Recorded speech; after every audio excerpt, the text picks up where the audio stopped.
What is up, everybody, and happy Sunday. How we all doing tonight? How we all doing? Hello. Let's see what's up to everybody in chat really quick, and then I'm going to tell you guys a couple of things that we've got planned for our night, my friends. Jennifer in here early. How you freaking doing?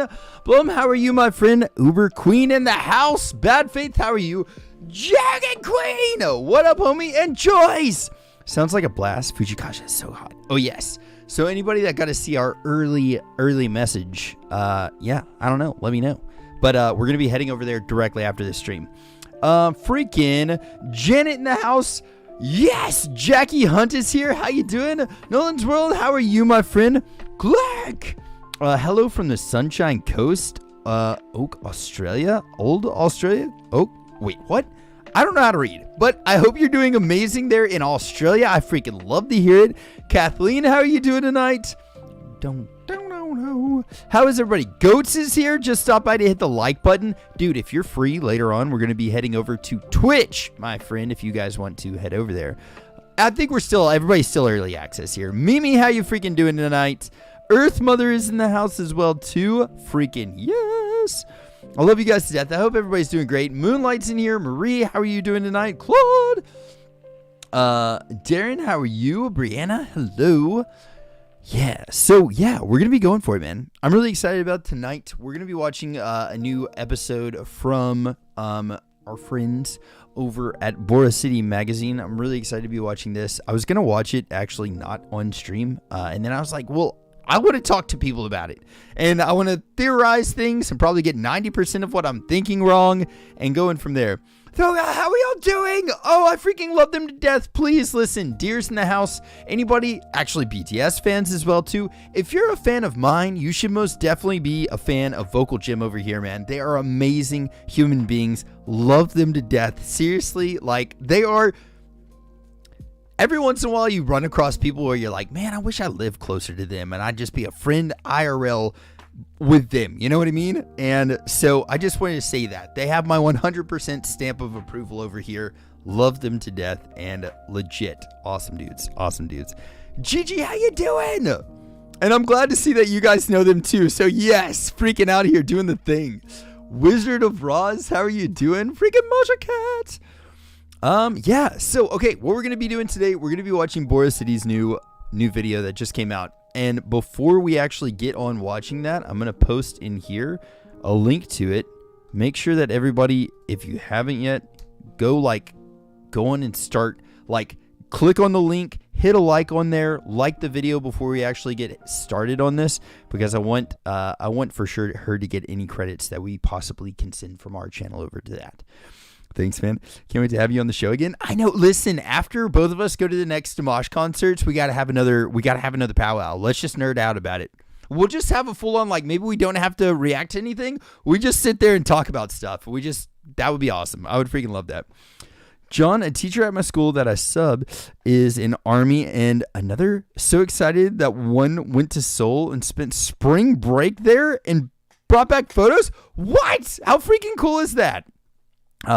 Real armies know them. Yes. And I'm not going to lie to you. I don't mean to keep on gushing over here. I'm sorry, but I'm a legit fan of theirs as well too. And I love the fact that for me, if y'all watch my, reactions, I react to stuff from I've done vocals. I've done metal vocals for most of my life. Now the majority of my life I've been doing them. So I come from a very mine, I'd say is a very rough in feels, you know what I mean? These are my reactions and my vocal takes on things are a lot more I don't know, hard around the edges, you know what I mean? But they know what they're they know the technical side of things, and I love that. So it's really cool for me to be able to talk to them about things and be like, I wonder how he did this, because I'm feels kind of person, here's how I would do it type thing, and they know the professional legit way to do it. So it's amazing.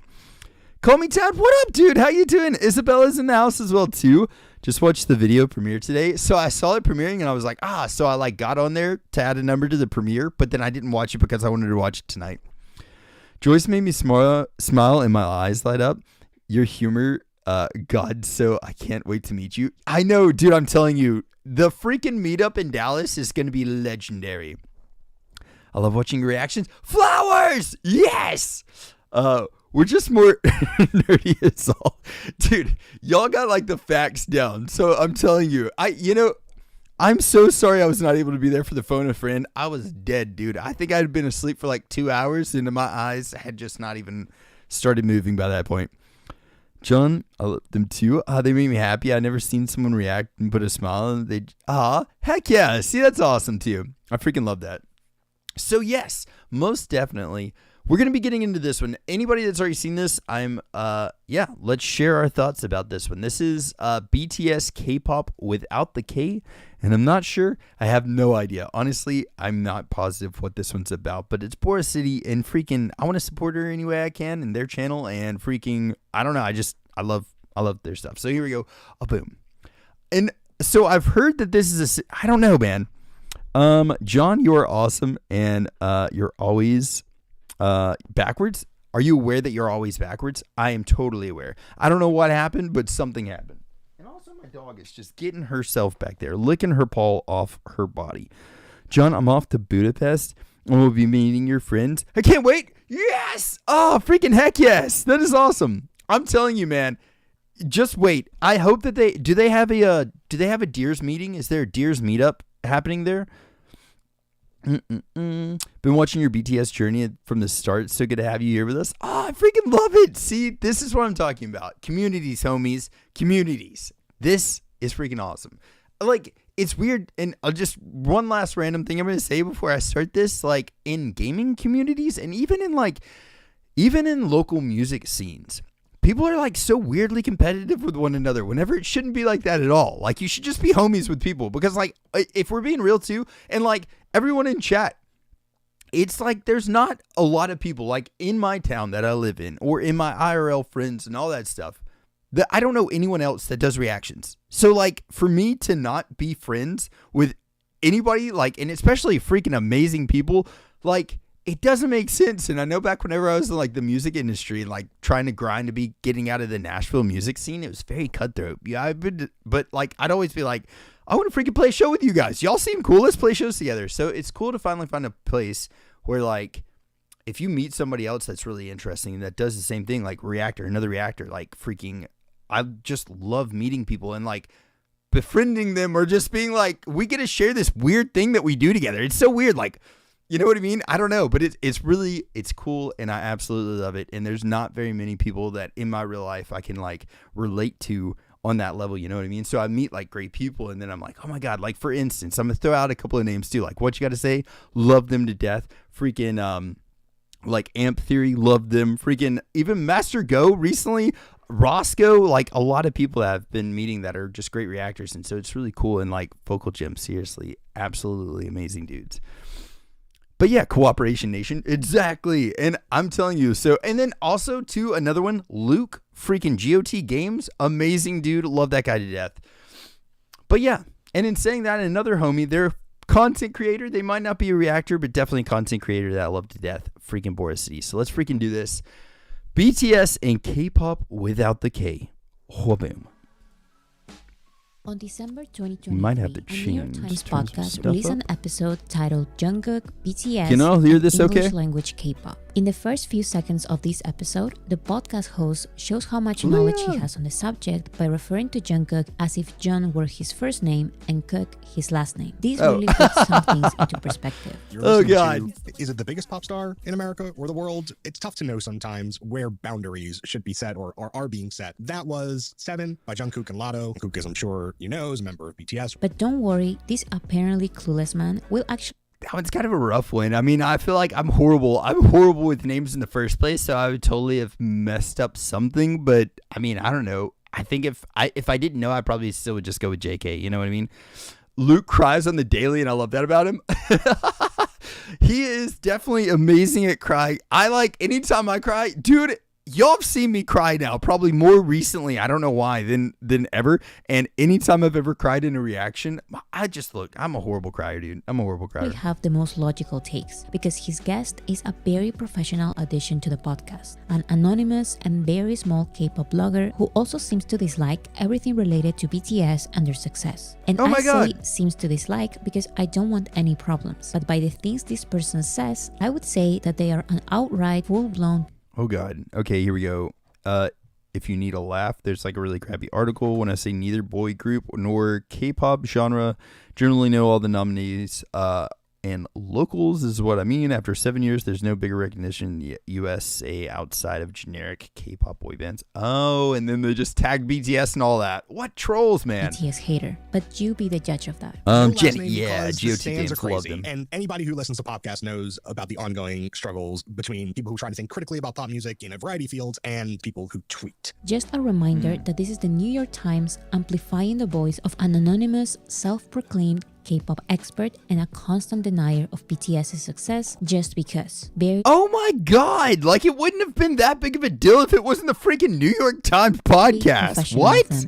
Now, I'm going to clip parts of the podcast because the full episode is kind of long, full of broken sentences, and not everything is relevant. But you will be able to see every That's time rough. I Jimmy, jump how you sections. doing, homie? And I will be linking the full episode in the description so you can check that I'm not taking anything out of context. So before talking about BTS, they talk about the first K-pop attempts to enter the American music industry. We can go back to what feels like something that was like 100 eons ago, which is Big Bang 21, like that era of K-pop groups really starting to make inroads in America. My recollection, going to those shows, listening to those albums, is these are musicians, producers, songwriters who were making an incredible maximalist version of pop music, taking it, amplifying it, piecing together in unexpected juxtapositions. I don't know if you remember, Rain appeared on the Colbert Report. You had the Wonder Ah, Girls. Rain! Korea is a very small country, and they had already spread at this point in the mid 2000s to Japan, which is a massive music market right next door. Can I ask really quick? Anybody in chat? Did y'all grow up in the K-pop industry or in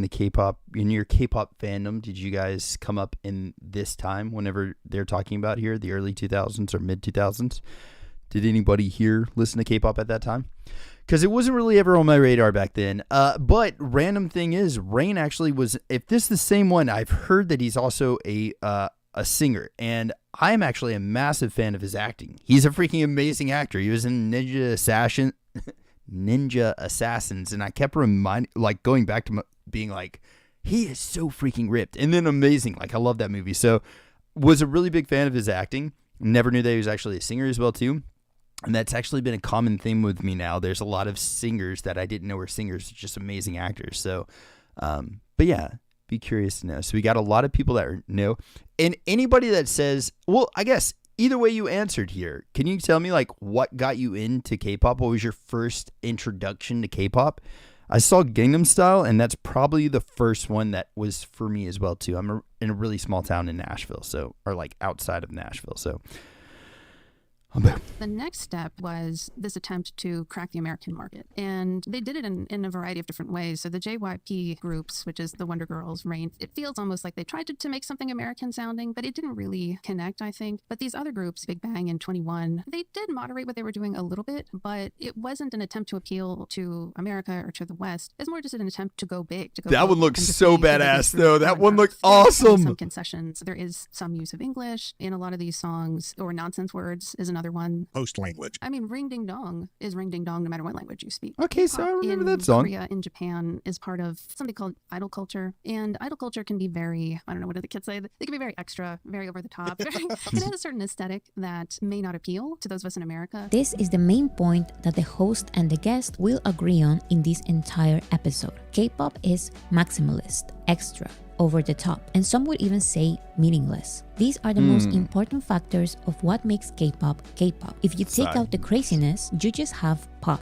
Rain and Wonder Girls try to enter the American market with normal pop, but Big Bang and 21 try to enter with K-pop. Big Bang and 21 did not want to appeal to the West, but the Rain and Wonder Girls did. More than that, the guest seems to imply that Big Bang and 21's K-pop sound connected with a Western audience, while Rain and Wonder Girls' pop sound couldn't. This starts to show some of the biases of the guest. K-pop is YG Entertainment. K-pop is Big Bang. Because as much as she attributes Big Bang as a group who did not try to appeal to a Western audience by sticking to their typical K-pop sound, she can't help but recommend another Big Bang song as one K-pop song that can appeal to a quote-unquote normal music listener. Is there a song from that era that is emblematic of a song that kind of nodded to an American sensibility, even as it held tight to the kind of framework of what was working in K-pop? Well, the first one that comes to mind is Big Bang's With the video shot on the street in, I think it's Brooklyn, the diverse Oh, models that's that cool, are though. with them, and just it was so cool. Like it was just so effortlessly cool. It was the kind of thing that could appeal to a normal music listener. The boy groups also have, they can have a very specific look that's just not appealing to an American palate, but something like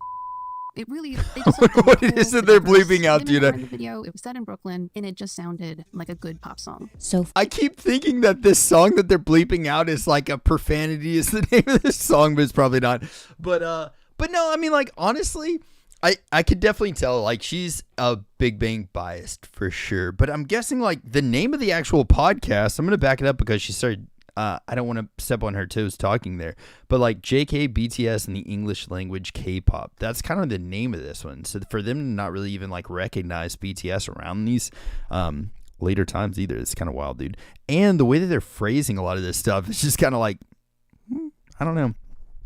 For me, the music was okay, but the dramas hit back then. Face said I'm spoiled. I started with BTS, and I definitely feel that. Like, as far as me actually getting into K-pop and being like, this is something that I want to listen to, a lot of people would even argue that BTS isn't necessarily K-pop, but as far as what I first would have considered something that got my toes wet into K-pop, I guess, definitely BTS was the first one for me as well too. So they, like, I mean, I listened to Gangnam Style, but I didn't really know what to label that. I never really would have labeled that K-pop because I didn't really know what it was. You know what I mean? I just knew it was like a thing that they're playing on the radio, and I was so oblivious to it. I'm just straight up metal, and yeah.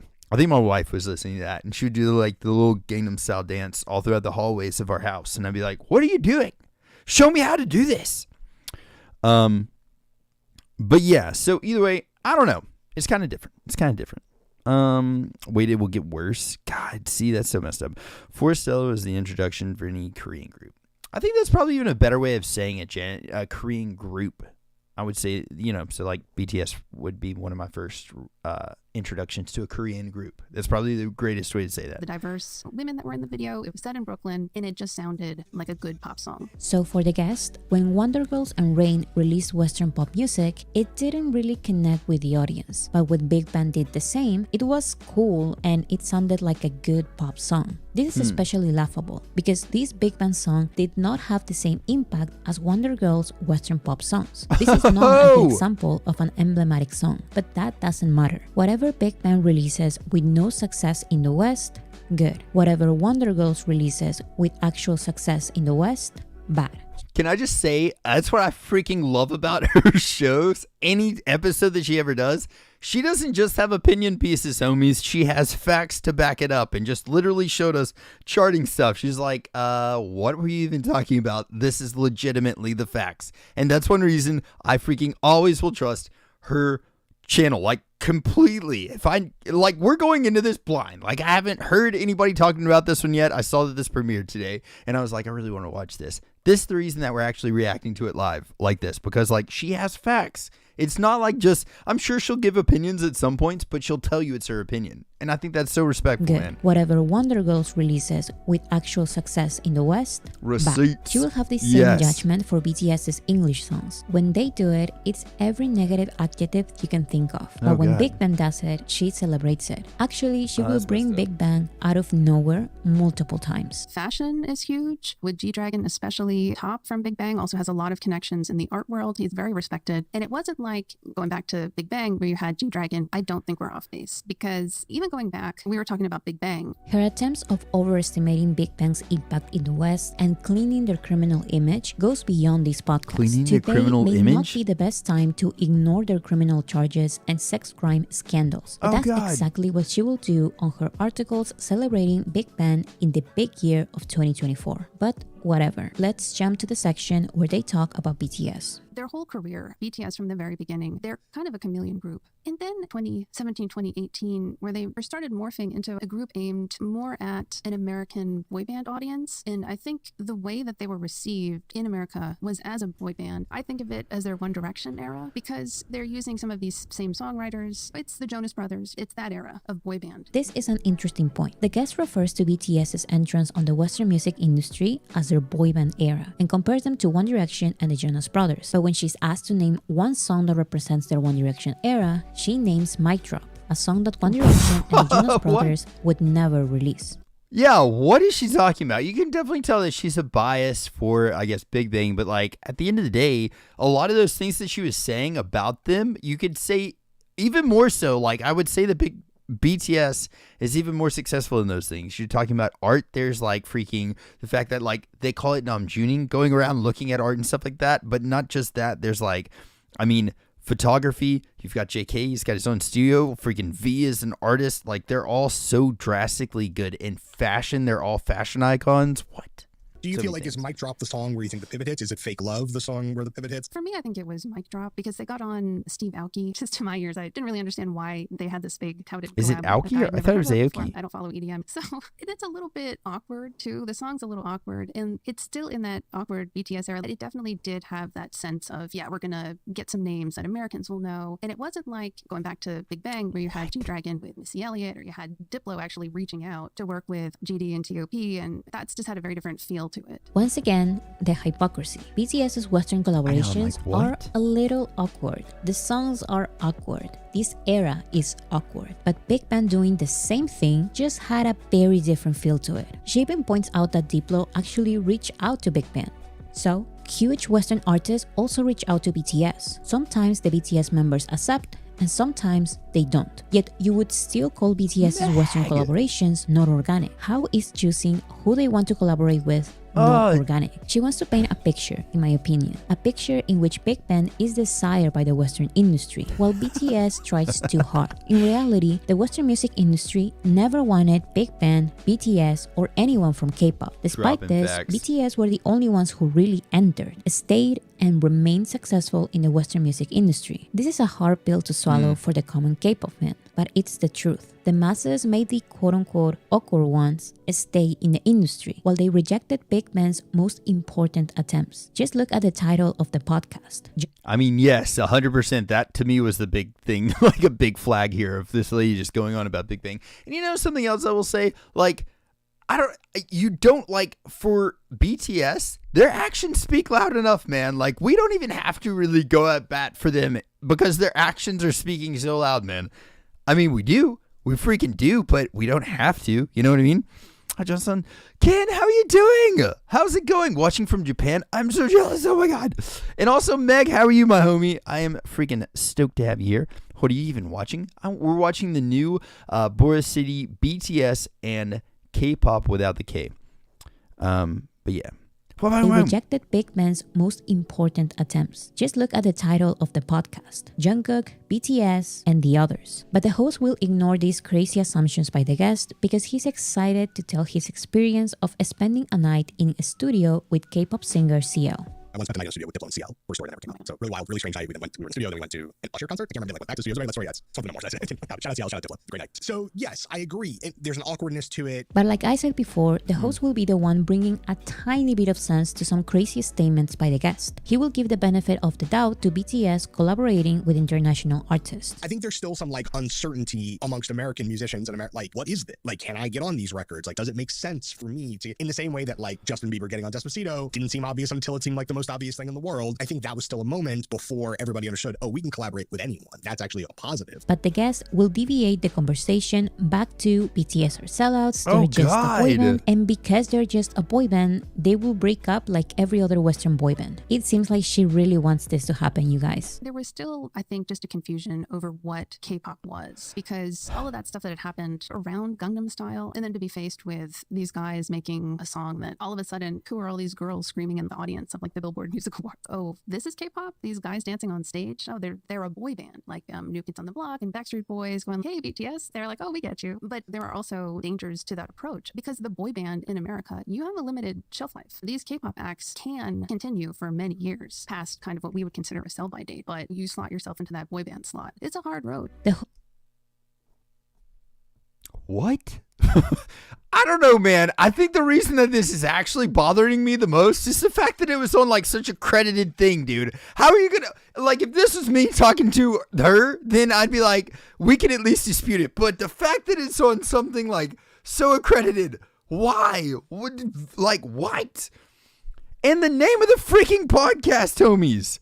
Jungkook, BTS, and English language K-pop. I guess this is heavily in the and English language K-pop segment of the show or something like that. But what is she talking about, dude? I don't know, man. At first I'm like, I don't know. Like, I didn't know why she was like going on about this. Oh God, I don't know, dude. Anyways, all right, sorry. Past kind of what we would consider a sell-by date. And also, just to speak on that part, just to speak on the the for sell-by date thing, my friend, we're already like 10-year mark, right? Which I guess for a lot of boy bands and K-pop groups, it's probably like way past a lot of people's. And they're only out of their first act. We're heading into the second chapter, my friend. So way past whatever expectations she might have for other bands. Like, I also would just suggest anybody out there to go check out the Why BTS hiatus. It's not like other boy band hiatuses that Boris City did. That's a very, very good. And again, she gives a lot of receipts for why this is. But that's a very good watch, listen to, read, however you do it. But yeah, it will not be some of this. Yeah, for real. Flowers, thank you very much. I don't know exactly. I haven't been able to follow as much of the chat because I'm really trying to pay attention because this one's like wild. But yes, agree. But you slot yourself into that boy band slot. It's a hard road. The host Dave, seems for real, to how's it disagree going, homie? that this BTS era is just a boy band era. He points out BTS's variety of artistic directions. BTS in this time period, there's these more tentative outreaches in both directions. I think that the way that they play with hip hop is important. Obviously, they're not alone in that, and I think gets them a little bit of maybe extra attention in America. The host's problem with BTS starts in 2021. To me, the breaking point is butter. I listen to this and I think, where did BTS go? Like, where did they go? Who has them? Where are they trapped? Who's doing this? Why are we doing this? It felt incredibly craven. It's a business decision masquerading as a pop hit. And it is, in fact, a #1 pop hit. This is my biggest problem with K-pop and music journalists reporting on BTS. They treat them like K-pop when BTS were always different from K-pop. Where did BTS go? They are just expanding, which you would know they've done forever if you actually listen to their entire discography. But you only listen to their mainstream songs and try to connect them to K-pop because it's how you perceive them.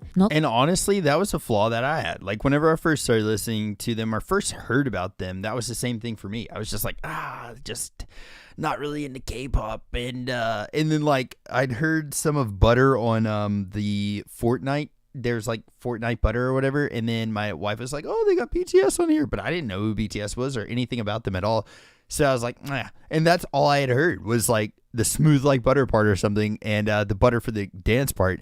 And then if they would, like, it's the New York Times, so you would think that like if they would put the effort into researching a little bit, they would understand, like maybe look into why they wrote those songs or something like that. You know what I mean? Listen to their mainstream songs and try to connect them to K-pop because it's how you perceive them, not who they really are. The truth is that BTS were always too different from the regular, weird, quirky, careless K-pop you love so much. Where did BTS go? They are doing what they were doing from day one, expanding their genres. This is nothing new, but the increased popularity of their variety of sounds is a problem for K-pop fans because it shows how one-dimensional K-pop sound is. BTS is not one-dimensional. They will give you bubblegum pop, hardcore rap, powerful ballads, sentimental R&B songs, and now they will give you mainstream pop. If you don't like it, listen to their other new songs. I'm not even saying to go back to their old discography because they are still releasing and promoting the songs you like today. Don't just ignore them to create the narrative that they've changed. They just expanded like they've always done. And this is the beginning of 3 #1 US Billboard. Same with with it, essentially. BTS. It's Butter, Permission to Dance, and My Universe with Coldplay. I mean,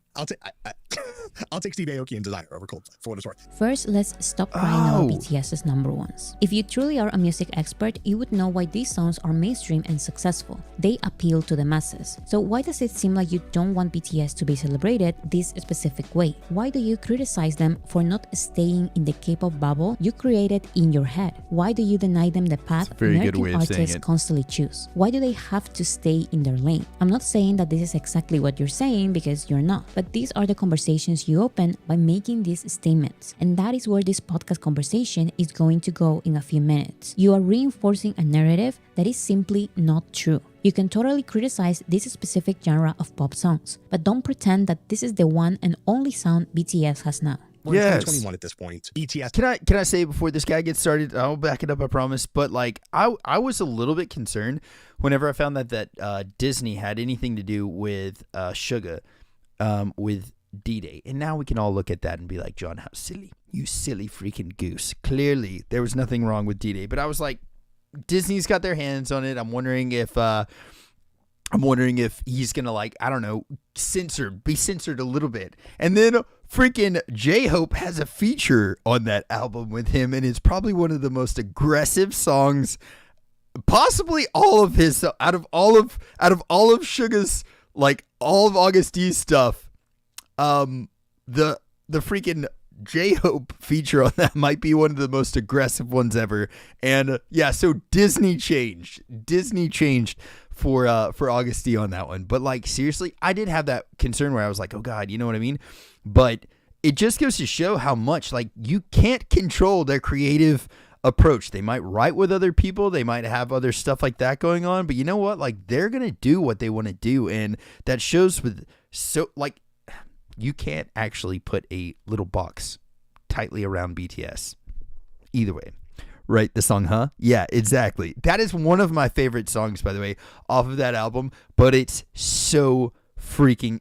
I was in, like, happy tears almost when I first heard it, and that's an extremely aggressive song to be, like, happy tears and over, but I was so freaking stoked because I was like, oh, man, Disney's got their hands on this.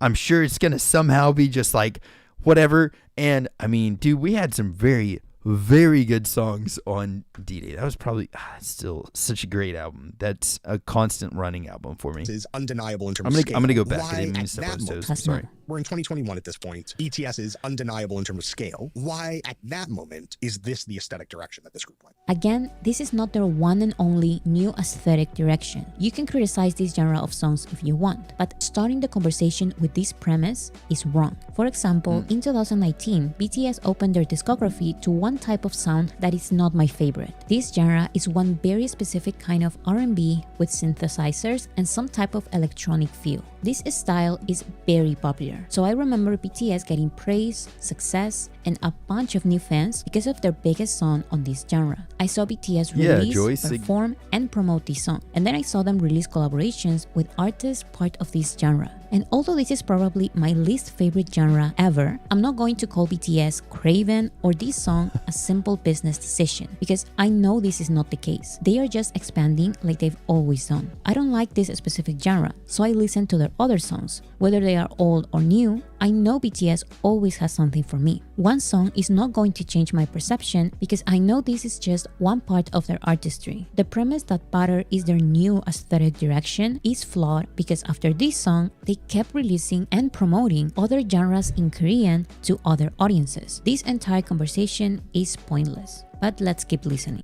Okay, but I just gotta say, as far as the way that she just handled saying that her favorite band, or one of her favorite bands, was writing a song and promoting a song and doing other features with other artists that are in that same genre of a song that she really didn't like that style, was one of the most respectful ways that you could ever say that you don't necessarily like that style or what your artist is doing, but you respect the fact that they're like going into those genres. And I think that that's something that, like, maturity, I think that's something that happens after a little while, especially with, like, for whenever I was, there's a band called Trivium, really huge fan of them. They started getting into a different genre that I really wasn't liking, and I was just like, oh, I'm done.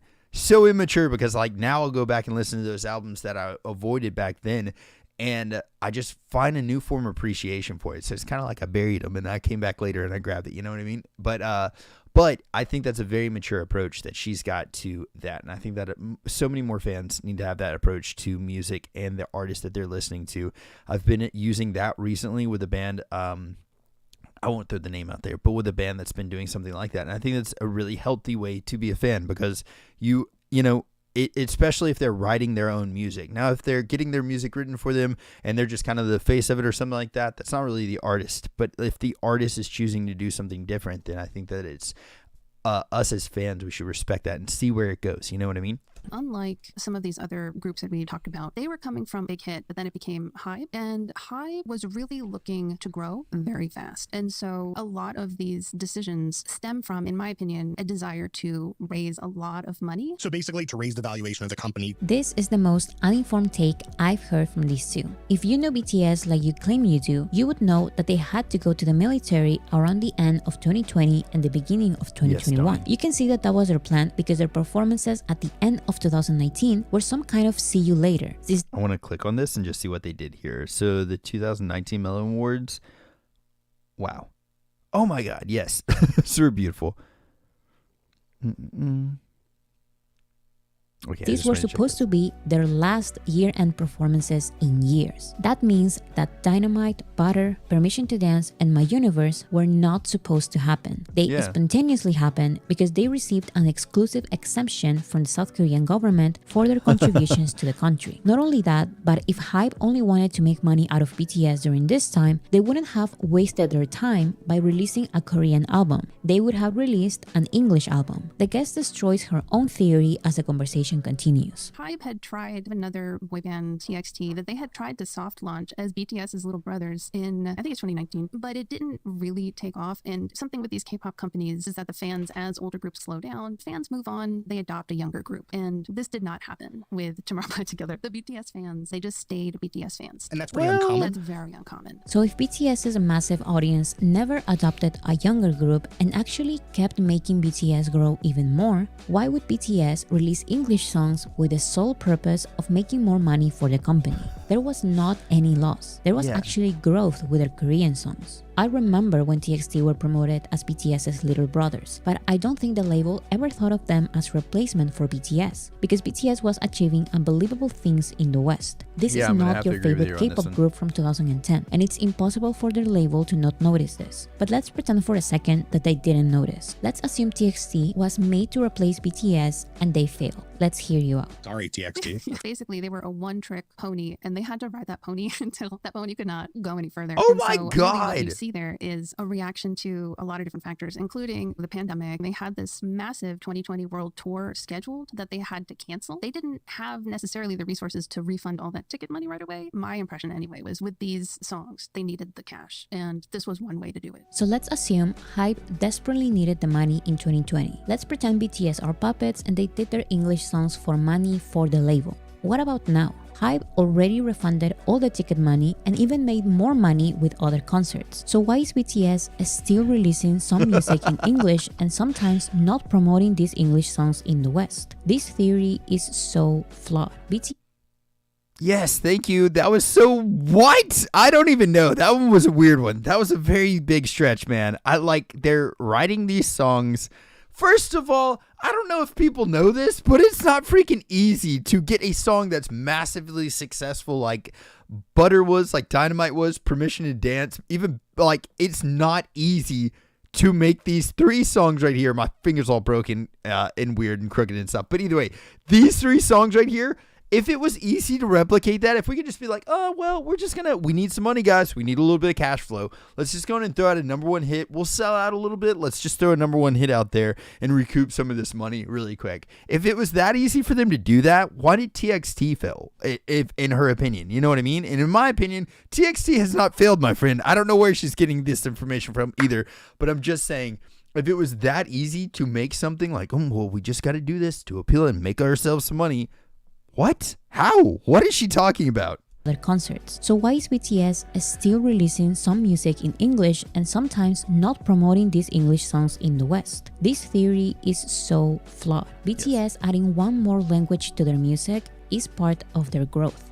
Period. If it was only because they needed the money at the time, they would have stopped because they don't desperately need the money anymore. And if they keep doing it only to make money, then they would only make music in English or at least more music in English. But no, for the past 2 years, for every English song, there's 3 Korean songs. Actually, many of these songs in English are not promoted in the West because not all of them personally want that. It's almost as if the BTS members actually enjoy exploring new genres, sounds, and languages. These are just artistic choices, and reducing this to a monetary decision is an insult to BTS's diverse discography. Maybe listening too much K-pop really does make you forget how artists outside of K-pop like BTS BTS work and create music. So again, the host kind of disagrees with the guest's monetary theory, making the guest's opinion on BTS fully come out. Look, plenty of great art over the years across disciplines has been made as the result of financial pressure. I am not of the camp that says that financial or logistical considerations can't create the circumstance for great art. However, that is not what I believe is happening here. So why not just make essentially neutral, generic pop, English language pop, by the most famous band in the world? And then, boy, it will end up at the top of the charts, and which is exactly what happened. That's how it feels to me. But again, doesn't that on some level damage the thing that BTS has been good at up until that point? I would think so.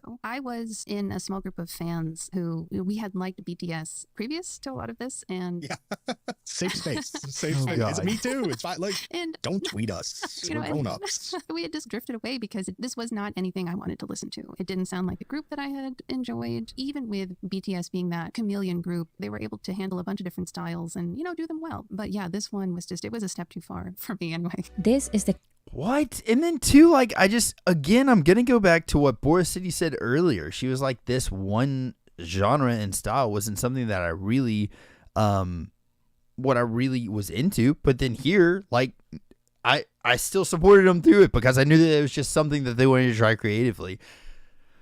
I don't know, God. I'm going to go back.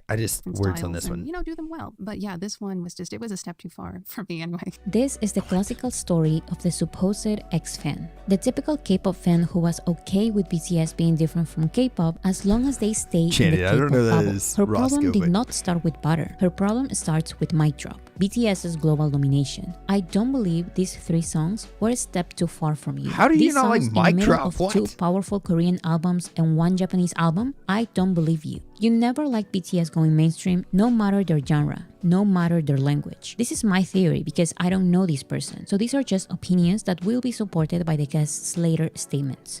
Again, I like the fact that she just said, these are my opinions, this is my thoughts, this is my assumption. She's giving you, like, anytime that she's not giving you facts, she's giving you her assumptions and she's telling you that they're not fact. But then she's like, but here's the reason I think that. And I think that's one huge thing. She's such a jewel of a person in our fandom, homies. I don't know if we all give her enough appreciation, but that is a huge thing, man. That's awesome. BTS going mainstream is too much because you cannot fetishize them anymore. Although BTS never really went into the weird and crazy K-pop aesthetic, they were still singing in Korean and Japanese. Amazing And that is videos, weird though. enough for you. My theory is that you're mad at BTS for being too successful in the West because now K-pop is not your little secret anymore. These songs Yep. are too much for you because they validate BTS's real presence in the West. These songs gives them Grammy nominations, recognition by the American general public, and puts them right next to the biggest artists in the world. So what about K-pop? They are abandoned. Now you cannot even pretend BTS is part of that anymore. I think if you take the devil's advocate position, Butter proves a point, which is that the biggest, most popular English language, in quote mark, music act, boy band, pop act, need not derive from America or from Europe. That group can come from anywhere. I think that's a valuable contribution to like how pop's globalization is understood. That said, it seems like a genuine aesthetic setback for this group in particular. Despite the host's lack of acknowledgement about BTS's variety of music directions that continue to expand today, notice how he at least tries to value Jungkook's English album for what it is before the guest denies it. I think the Jungkook album is really instructive. When I first listened to it, I was like, it's so glossy, just like sealed up tight, no edges on it at all. And then after a couple listens, I was like, maybe that's the point. Maybe that's okay. And I sort of like warmed to it as a shiny artifact. And You sort of like warmed up to it. Dude, Standing Next to You is a song for me. I don't even know, dude. It's so hard for me to relate to these. I'm just going to like put on my I don't want to be judgmental.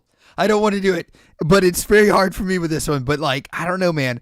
Because, dude, after a it's couple hard. listens, I was like, God, I maybe love that's the music. point. Maybe I don't that's know. okay. This is really and I hard sort of one like for me. warmed to it as a shiny artifact. And what does that tell you? That for Jungkook at this stage of his career, that is the direction that folks chose to go in. To me, it sounds like listening to top 40 radio, like to an iHeart radio station, and getting a nice sample of everything that's in the charts right now. And there's nothing wrong with that. Do you think it's good? I don't think it's bad. There's nothing wrong with it. It's a very serviceable mainstream pop That album. was Yeah. hilarious. Again, I warmed to it as that. Yeah, there's some good songs on there. What did I say? Your real problem is BTS being a mainstream act. I totally agree with her though. There's so many friends I have, and even like you can look at this like a big and little sibling kind of rivalry in a way. You know what I mean? Like if you're the big sister or you're the big brother or whatever, and you've got something you really like it or something like that, and then your little brother or little sister starts liking it, then you're just like, oh, it's not cool anymore. It's not cool anymore. And I feel like that happens a lot of the times with fans that are just fans of bands. There was probably even whenever I was, I don't know that really ever happened to me. But I know for sure that definitely happened with some bands out there. With my brother, for sure, definitely really did not get into people after they would like get to a certain level of popularity. We were like, sellouts, you freaking sellouts, I'll never listen to you again. And so yeah, I could definitely see that. That's a pretty strong, I think that's a pretty valid argument to make against the way that they're treating this right here. Reading a couple of the comments here as well too. Janet said, I don't know BTS enough to comment on anything other than V's Christmas song, which I loved. I freaking love that you love that as well too. Any of V's acoustic music, it's amazing. I got standing ovation. They got a standing ovation the art for their performance of Butter at the Grammys. Yeah, exactly. Shiny artifact is such a polite insult. Yeah. Is there anything I've learned as an army is to trust BTS, the true artists. They will always explore different styles and ideas, and they will always deliver. Very true. Hope everyone knows that most people in the West don't think pop has to be English. They might be listening to English more. However, most don't agree with gatekeeping pop music. Yeah, and honestly, the more I go about it, the more I've found that like I don't think that just gatekeeping, like you can even take the word pop out. Just gatekeeping music, I feel like that's something that the mass majority doesn't necessarily do. But there's these people that are like, just like, hold on to this like thing that they're like, this is mine. And if you want to even get in here, you got to cross these lines. You got to know all this stuff.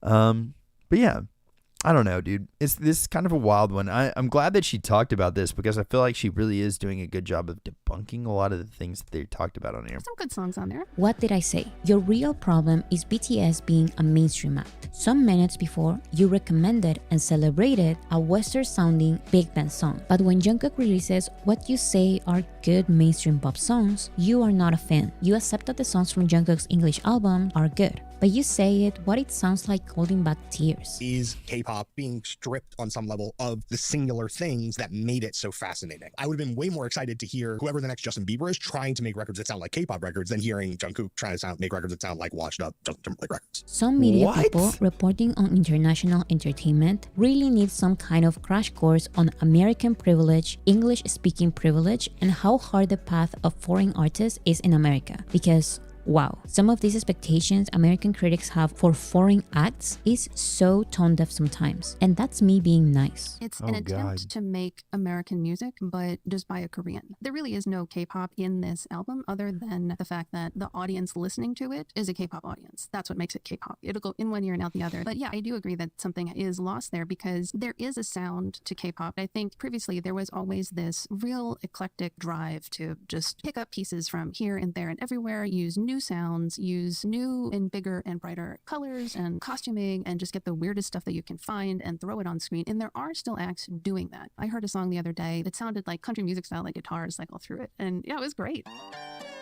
Come on.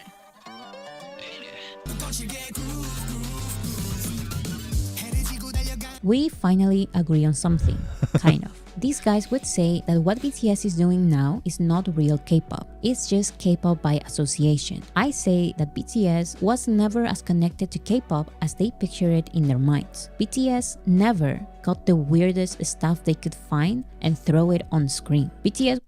Well, I mean, okay, but have they seen Idol? It's kind of like they're kind of like poking fun at people that were saying that they were doing that, and so they just kind of threw it out there. Idol is one of the most trippy music videos I think ever, and I love it so freaking much. Anyways, that's actually one of my favorite songs and favorite music videos and live performances is Idol. So never got the weirdest stuff they could find and throw it on screen. BTS were always too thoughtful on their message. They were always too careful in their sound. BTS, as artists, would never release what was just played. With all due respect to the group, if this is your best example of real K-pop today, then I guess we agree. BTS is not K-pop. BTS is not this. Here's the devil's advocate read. It's inherently meaningful that the most pop American pop album of this year was made by someone from South Korea, from a K-pop boy band. That's where I'm pulled in both directions. On some level, I think that's inherently valuable or interesting or thought-provoking. And I think would encourage non-K-pop listeners to think hard about the pop music that they consume and say, huh, that's fascinating. I'm getting this very similar product, but it's coming down a different pathway. It's not, though. That's the thing, is all the writers, all the producers, it's an American album with a Korean face on it. If I was a listener that was like, oh, this is what a K-pop guy can do, it sounds just like Justin Timberlake. Why do you need a Korean guy doing Justin Timberlake when we have Justin Timberlake? Oh, But have you heard? Oh, I don't want to do it. I don't want to do it. I'm not going to say it. I'm going to bite my tongue on that one. I'm going to bite my tongue on that one. Korean guy doing Justin Timberlake when we have Justin Timberlake. oh. You know, I don't need to fly to Seoul to go see Trolls 3, right? It's a here. Damn. Oh my God.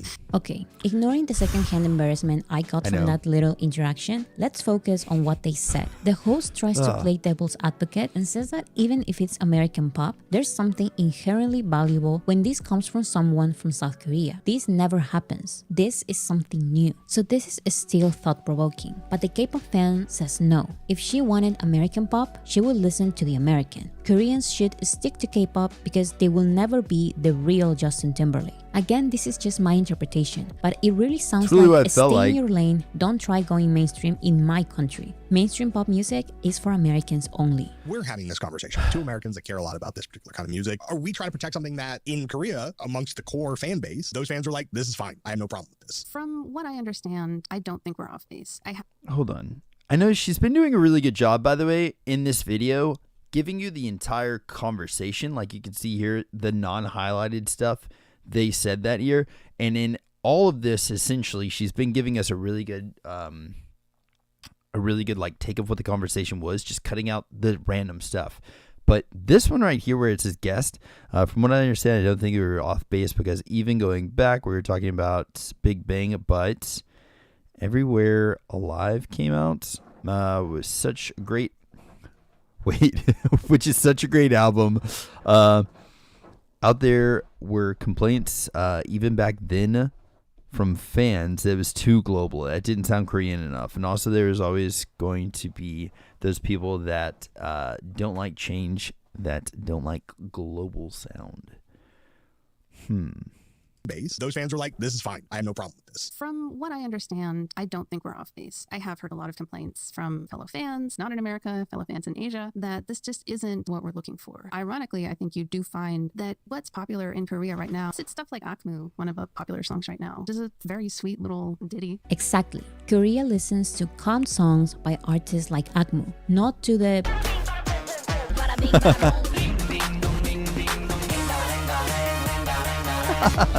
I was loving your attitude.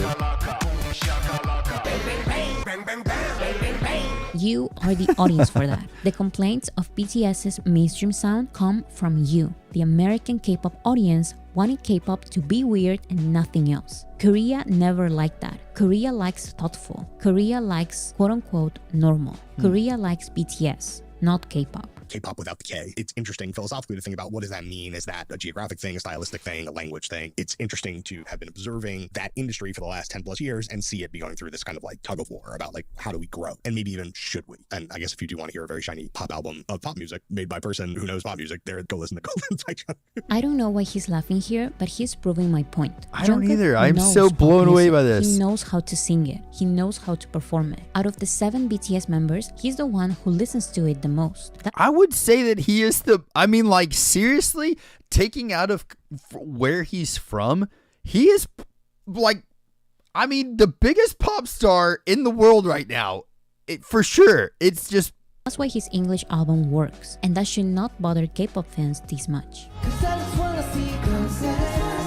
I'm just blown away right now, honestly. I can say so many things about this podcast, but it all comes down to one thing. Many K-pop experts simply don't get BTS. Maybe because of lack of research, or maybe because of strong stereotypes and preconceived notions they create in their minds. Whatever the reason, I'm tired of these out-of-touch American K-pop critics calling successful Korean people all sorts of stuff because they dare to become mainstream. They dare to attempt entering the Western music market and succeed. How dare they? They can sing in Japanese and try to target Japanese audiences if they want, but how dare they learn and sing in our language? Or I would say your language, because English is also my second language. But still, it was fun when they attempted and failed, but when they succeed, that's when they have a problem. It's okay for Koreans to sing in Japanese, even though they don't speak it, but English is too far. If this is not xenophobia, I don't know what it is. But maybe, like this podcast suggested, K-pop does not need to go in this direction. We can have that conversation. Maybe K-pop should be okay with their weird songs, their nonsense lyrics, their K-pop audiences, and their 2 streams a month. But don't put the blame on BTS, who never followed the wishes of K-pop audiences. From day one, they were different.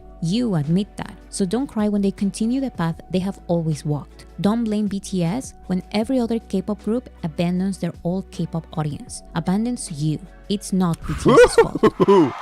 Oh, God.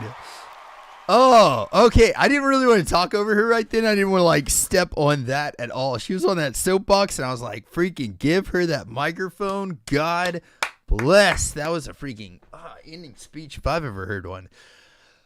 I have like so many things that I would like to say about this, especially like a couple. Man, I'm kind of almost like brain farting at the moment, but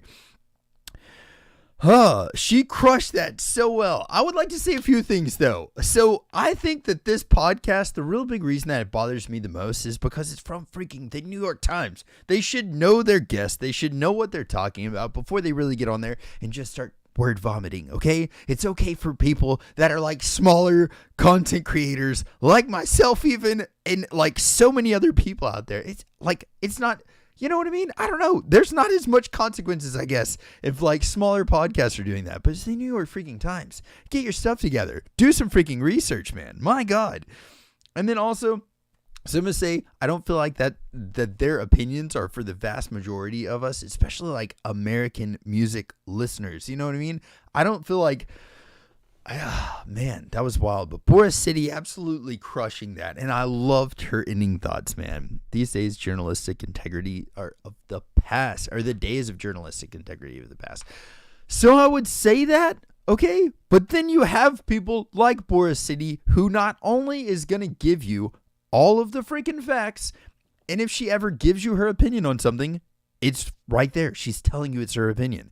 And I think in that's journalistic integrity. I would say that for me, I don't know, this is getting more and more a thing for me, and I don't know if it's because I'm getting older or if the world's just becoming more like this, but like, I can't trust professional journalism anymore. I can't trust that anymore, but I can trust stuff like Boris City or people who don't have like deep freaking hands in their pockets doing whatever to whatever. You know what I mean? Like, I can't trust that type stuff. So I don't really necessarily know that I trust mainstream news sources anymore at all, man. It's wild. But sadly, they're not the only established news source that have done that. So it's really a sad part. And I mean, if you think about this, it definitely feels like, and I don't really want to harp on the guest here because I don't know them at all personally, and I don't like talking behind somebody's back. You know what I mean? So I feel like that's what I'd be doing if I'm like sitting here saying specifically about her. But it does sound like she's one of those people that like does not like the success. Like as soon as they get to a certain level for them, they become like a quote unquote sellout. And I feel like for me as a fan of different bands, like there's a band right now, Beartooth.